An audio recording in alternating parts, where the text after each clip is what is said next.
Welcome back.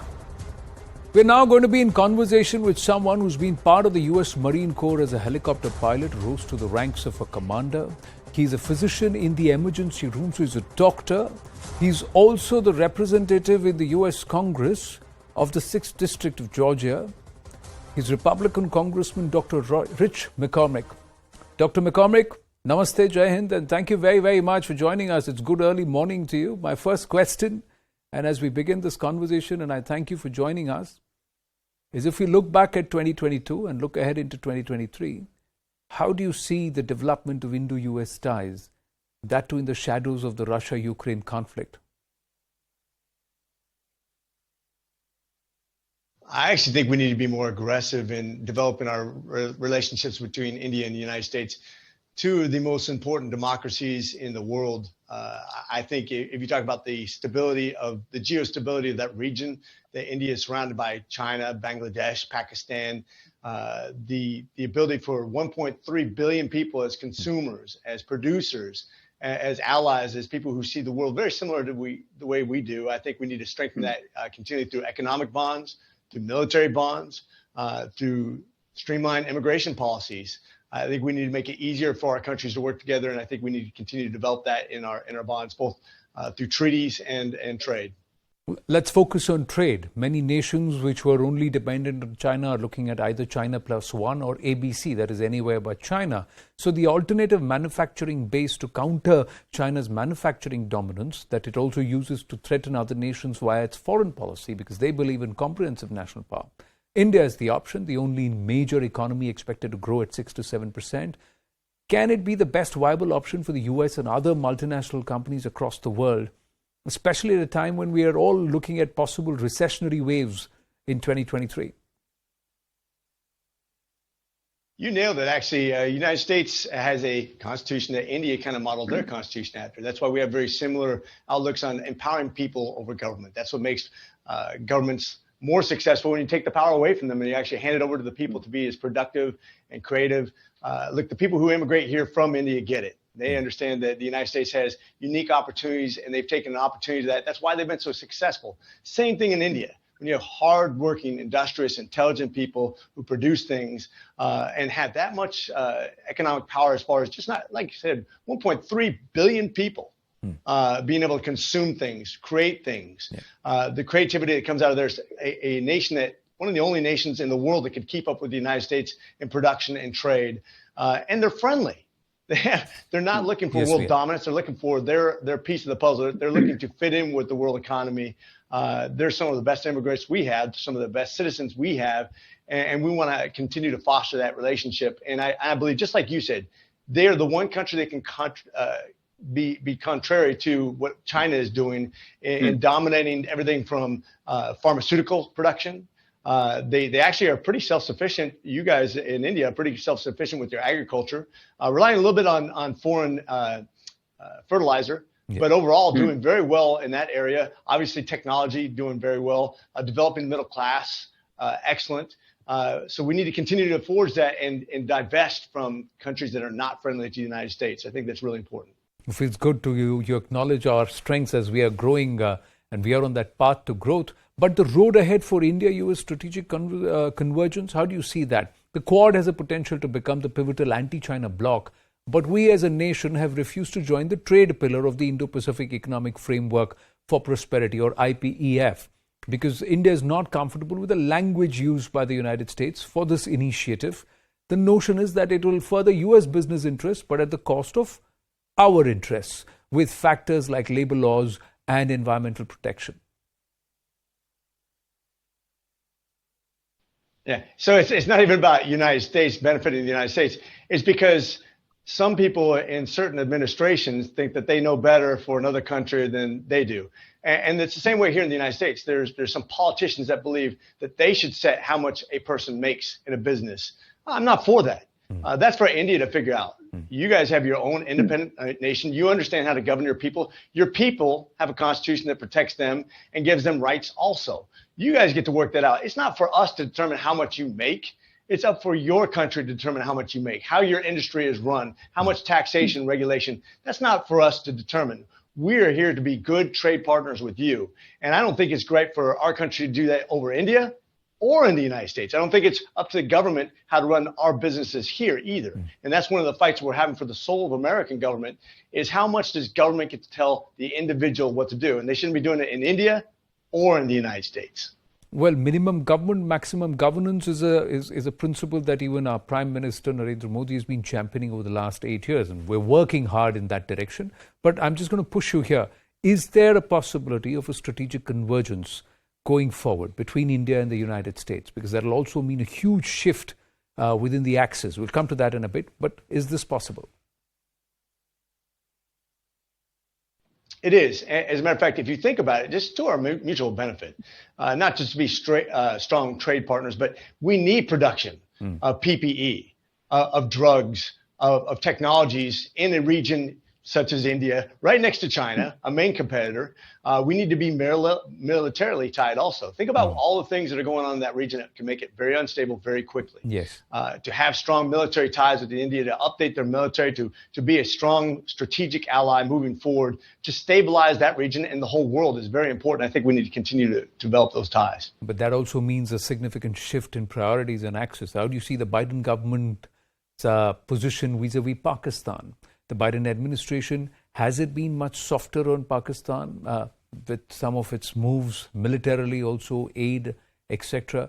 Because there was a decoupling policy that was followed. It was initiated around the times of President Clinton, followed by President Bush, President Obama, and of course, President Trump, very, very articulate about his thoughts on Pakistan vis-a-vis his opinion about India.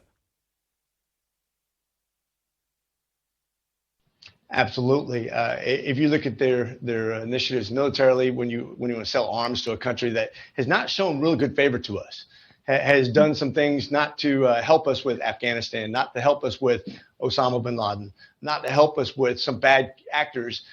When you have a country that openly discriminates against Christians, when you have a country that has not been favorable to us, you don't reward that behavior. India has been just the opposite. Both the citizens and the government of India has been very favorable to the United States. Like I said, they understand that this is not a religious conflict between the two nations. We can live very much in harmony. There is a fundamentalism that's coming out of Pakistan that's very concerning to me. And if their government's not serious about taking care of that and addressing that and being favorable to the United States, then why are we rewarding that? Fair point, but it also depends on the mandate. You need to have strong mandate to have very firm policies and push through those policies. The midterms, it was predicted to be a Republican wave. It did not turn out that way. But ignoring all of that, Donald Trump has declared his intention to run again in 2024. What explains this early announcement? Has he rushed into it?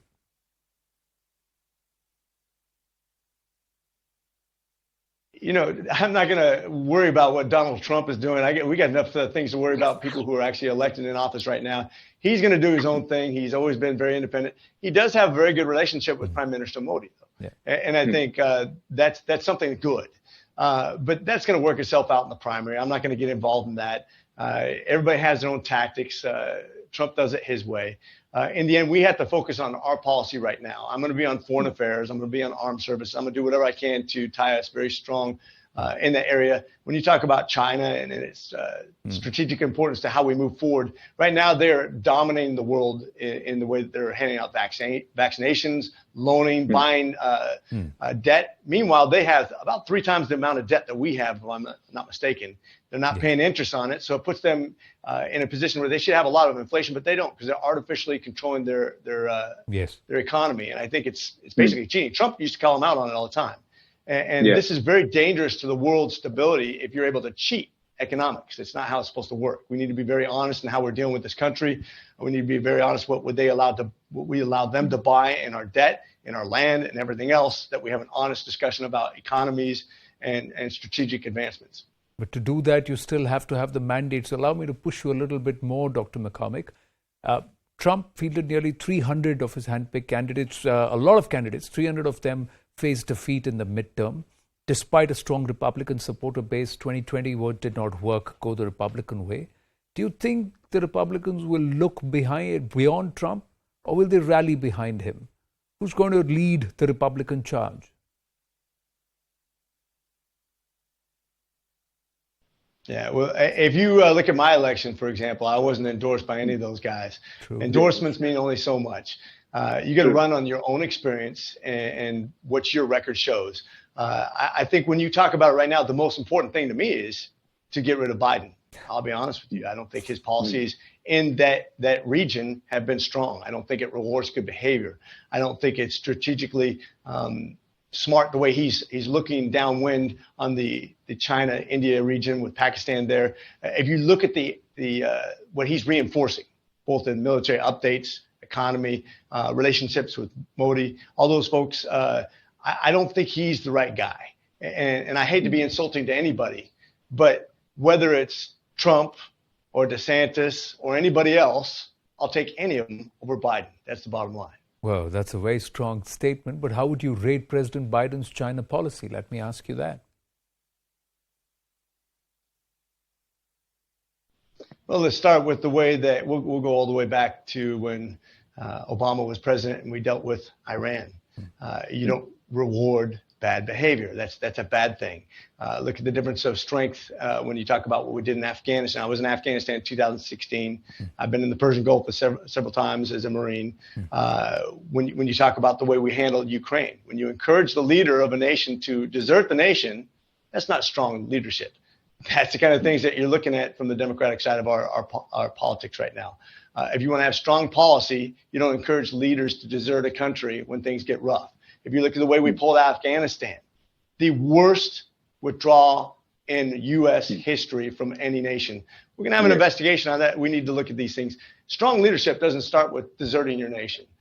Strong leadership doesn't come with bowing down to nations who act badly. Strong leadership doesn't come from worrying about stronger ties to good behaving nations. That's what we're dealing with right now. It's a clear choice. I think if you look at, you want to talk world policy, and we're not even talking about U.S. economic, I could talk about that all day. If you want to talk about prepping for the next stage of world politics, I think it's clear there's a decisive difference between the Democrats and the Republicans and what we stand for. Strong leadership, making sure that our enemies know that we're not fooling around. We have a well-trained, well-supplied, good intelligence for our military. They shouldn't be sitting on the sidelines when we have Americans in a foreign country that's hostile. We should be leading the way, not following other countries and worrying what's going to happen. You can't be looking over your shoulder. That's not what leaders do. You lead from the front, and we haven't been doing this under this administration. But Dr. McCormick, the Dems believe they've done okay in the midterms, and that President Biden is looking stronger despite the recession, the economic troubles, the abortion issue, and of course the Afghanistan fiasco and the initial response to the Russia-Ukraine conflict. I think he got off to a late start. The midterms are kind of deceiving. You had a lot of redistricting. Nationally, we won by over 3%. That's the first time we've done that in about 20 years. If you look at politics right now, our education system, our border, there's a lot of things coming to bear right now. The economy is not done sorting itself out. And this was created by government. We keep on looking back to the government to solve the problems that the government created. That's what Democrats do. They move more and more towards, I'm not going to say socialism. We're well past socialism. We're moving towards communism. When you can have a government tell private businesses whether they can be open or closed, who they hire, who they fire, how much they pay their employees, by definition, isn't that fascism? I think we're moving far past what made America strong, which is empowering business owners to do what they do best. Anybody who's immigrated here from India understands that. When you work 16-hour days every day, sometimes 7 days a week for years on end, I wonder why you're successful. Because you were allowed to work hard. When you have a government step in, let's say in France, where you can't open your business more than the other guy next to you because that's unfair. That's not the American way. That's not what made us successful. And the more government takes control, the less we do well. The government's not our friend. It's a necessary evil. And that's what the United States Constitution was based on, is empowering the person over the government. And that's where we're getting kind of lost in this politics. And when you want to talk about losing a midterm, we won the midterm. We picked up 10 seats. We picked up the majority now. Now, maybe we didn't pick it up by 50 seats, but that's okay. We're heading in the right direction. And we're not done. We're going to pick up the Senate this next election. I predict that. And I think we're going to pick up the presidency. And I think it's going to be good for the nation. So stand by. 2 years is going to be a reckoning. And I think the United States is going to get it right. And hopefully we move strongly towards better relationships with India and keeping that region accountable. Well, all the best to everybody because you're going to get in the fray and it eventually depends on the voter. But let's look at the region and this area, the Ukraine conflict. Is this fast becoming another Afghanistan? Or do you agree with President Trump where he says that it's building up to World War III?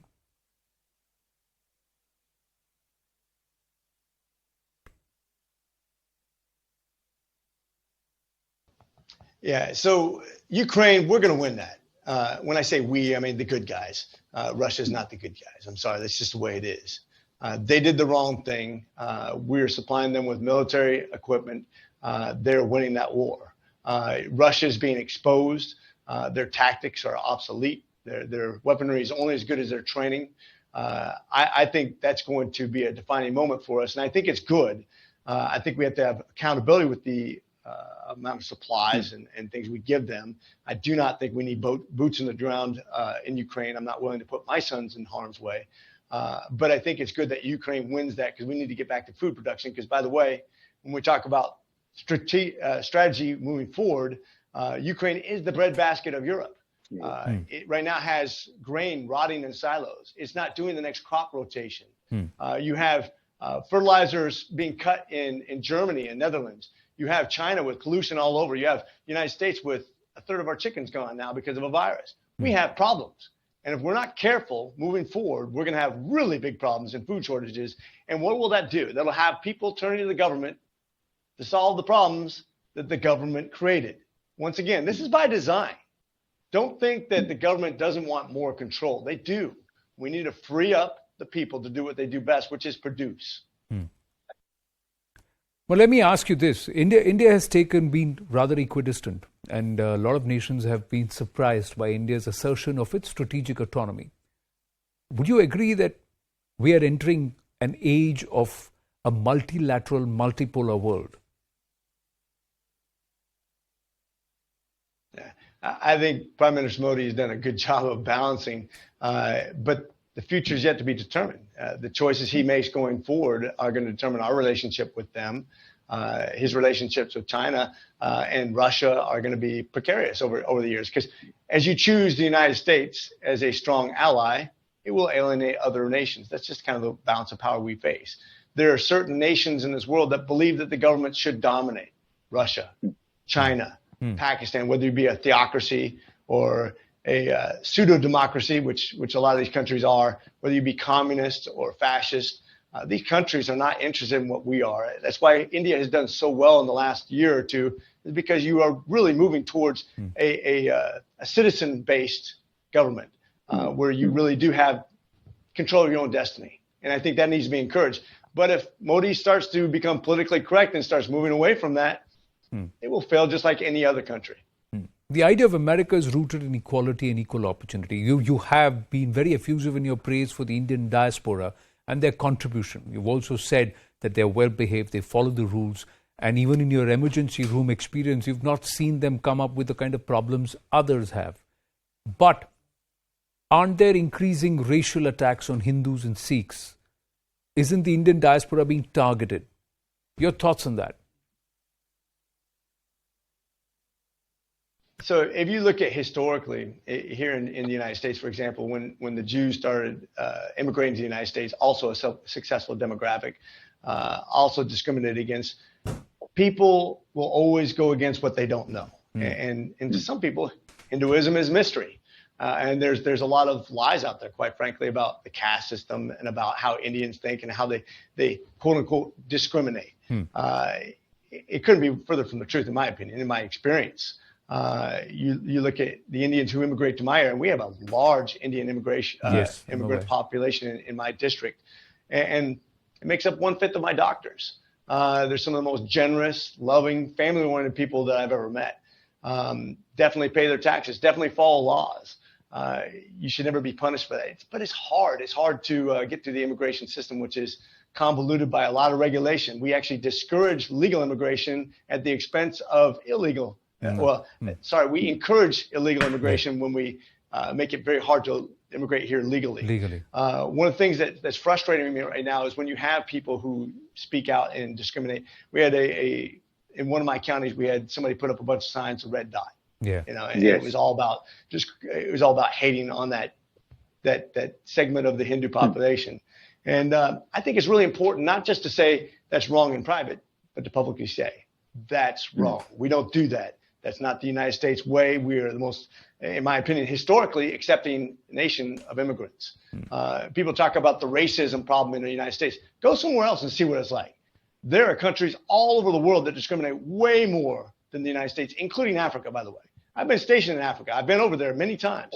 I've been to Europe. I've been to the Far East. I've been to South America. I've been all over. And I'll tell you, the United States is one of the most accepting, loving, gracious countries in the world. Yes, it has its problems, just like every other country. But I'd like to judge us by those good people who make up the majority, not the minority who cause trouble, just like in every other country. I don't care if you go to Afghanistan. It's 10% of the people that cause the problem for the other 90%. It's the same way in the United States. We are a good country who believes in people from all over, and that needs to be reinforced. And when people act badly, we speak powerfully against that. Well, how do you see the allegation that a lot of the Western media and academia targets Prime Minister Modi directly or via shaped narratives against the Hindu faith, its followers among the diaspora, and of course India under Prime Minister Narendra Modi? I'm sure the BBC documentary controversy, you're aware of it. And look at this, you get discriminated against for succeeding, right? You're going to get a higher tax bracket. You're going to be limited by what schools you can go to. This is the problem with that whole idea of equity, right?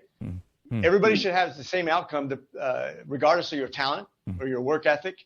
You talk about a population that's being punished for success. The Indian population, right. Even the immigrants in the United States. If you want to talk about the differences between the Democratic and Republican Party, one says, as hard as you work, you'll be as successful as you are. And that's the American way. That's what's been successful in America for a couple hundred years. The other party says, no, we want to move towards what Europe is moving towards. We want to make sure that nobody gets ahead, that it's unfair that too many Indians get into Harvard or Stanford or an Ivy League school. Matter of fact, any public school, we shouldn't have too many Indians because you're already too successful. Does that make sense to you? I believe very much in what Martin Luther King said. You should be judged by the content of your character and not the color of your skin. This isn't about what religion you are. This isn't about what you look like. This is about how hard you work and how talented you are, because the more successful you are, I don't care if you're Indian or African American or anything else, the more successful you are, the more successful we are. That's the United States. That's the strength that we've always had. And we all have our role to play. Any plans to visit India? I'm going to ask this first. Last two questions.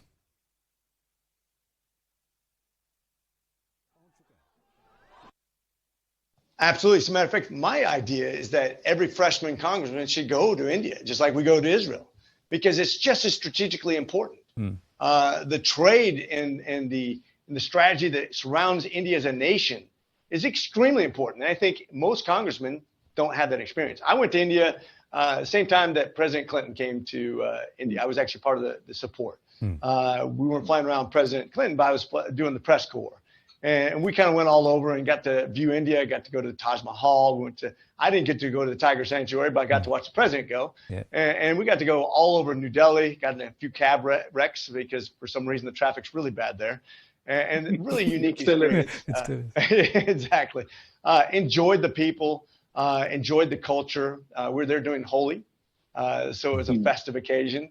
But unique experience too. It's not usual in the United States when you come in to land on an airstrip that you see a whole pack of monkeys run across the runway, or that you have to keep your windows closed so an animal doesn't come in. Well, and it steal doesn't your happen jewelry. everywhere. But I'm running out of time. I just quickly want to ask you, Dr. McCormick, your thoughts on Prime Minister Narendra Modi and his leadership over the last 8 years. My final question. Extremely strong. He has brought you guys through a pandemic. You're one of the few countries that's succeeding economically during this hard times where everybody else is really struggling. And even though maybe you're not as successful as you want to be, you're way more successful than most other countries. That's all based on his leadership. That's empowering people. Once again, he's not grabbing control. He's allowing people to succeed. His policies are very similar to what the United States have really been based our success. Matter of fact, in some ways, we need to get back to more policies that are like the United States that he's been admonished, basically very excited about, that he's been instituting in India that we need to continue to hold on dearly to in the United States. I think he's done a tremendous job. I want to continue to see him in leadership roles because I think that he's done good things for India. And he's also very pro the United States, which is going to continue to be strategically important to not just the United States, but to India. The strategic stability of that region is based on strong allies like the United States. Right. Congressman McCormick, thank you very much for your time, and we look forward to your visit to India very, very soon. Thank you for taking the right stand. Thank you. Namaste.